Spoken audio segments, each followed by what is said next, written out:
Hello everybody, welcome to my first ever YouTube video, and today we are going to be discussing the sustainable water resources in New Mexico.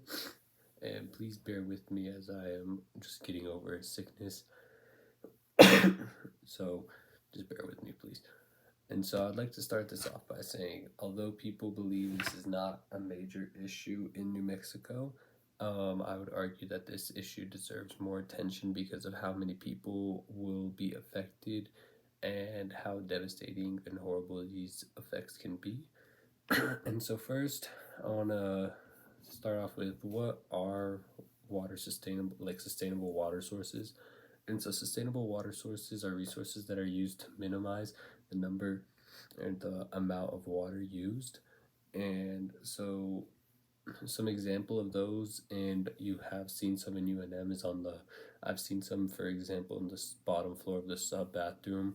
They have waterless like urinals, and so those are just ways to minimize the amount of water, because when a toilet is flushed it uses a lot of gallons of water for just to push water, or just to push like the urine down, and it just minimizes the amounts. And another example is like the automatic hand sinks whenever you're using them, because some people may on accident, if you have like a handle sink, they might on accident just leave it on a little bit and it just keeps the water running. So those automatic hand sinks, um, they stop whenever they don't sense any motion, and that really helps minimize the amount of water wasted. And some like water filters too, for example, just making dirty water clean and make it useful for people to be able to use is just another source.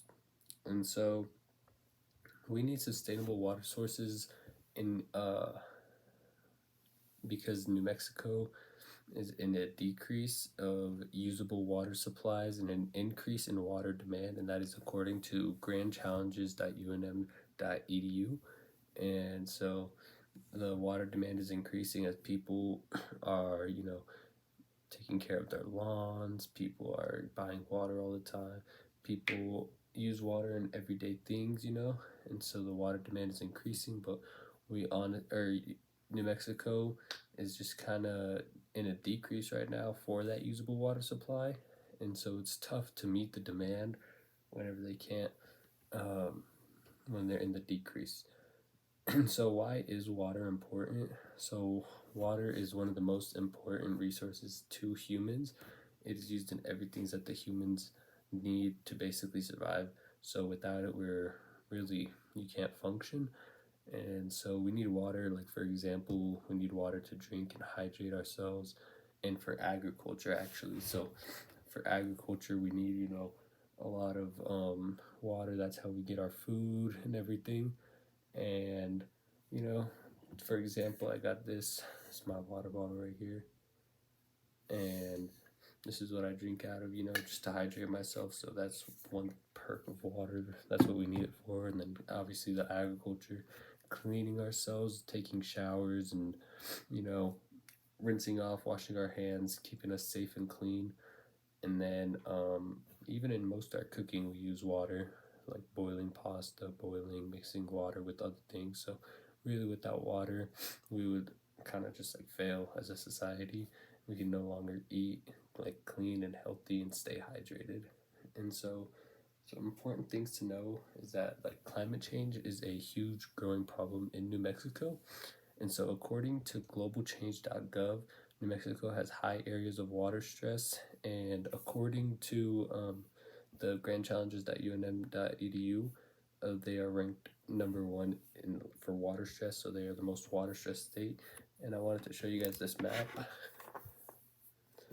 So if you guys can see right here for New Mexico, these areas have some of the highest water stress right here, and even this one up here is a dark purple, and I think that is the Gallup area. And even on some of the reservations, the Native Americans don't have access to clean and readily available water, and so is a really important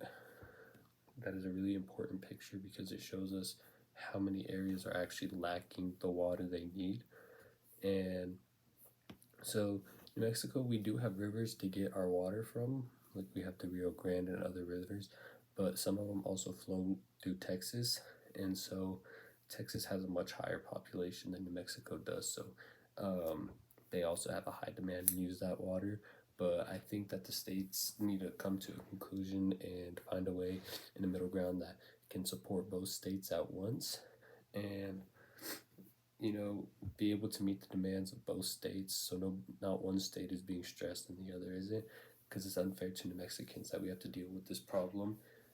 And so, although many people may not pay attention to this issue, I believe we should focus on this issue more because of the horrible effects it has. And so, thank you guys for tuning into my first ever YouTube video. And I hope you enjoyed and learned about the water issue we are facing in New Mexico. And the water issue we're facing in New Mexico. Sorry about that. I just got a notification. But yeah, thank you.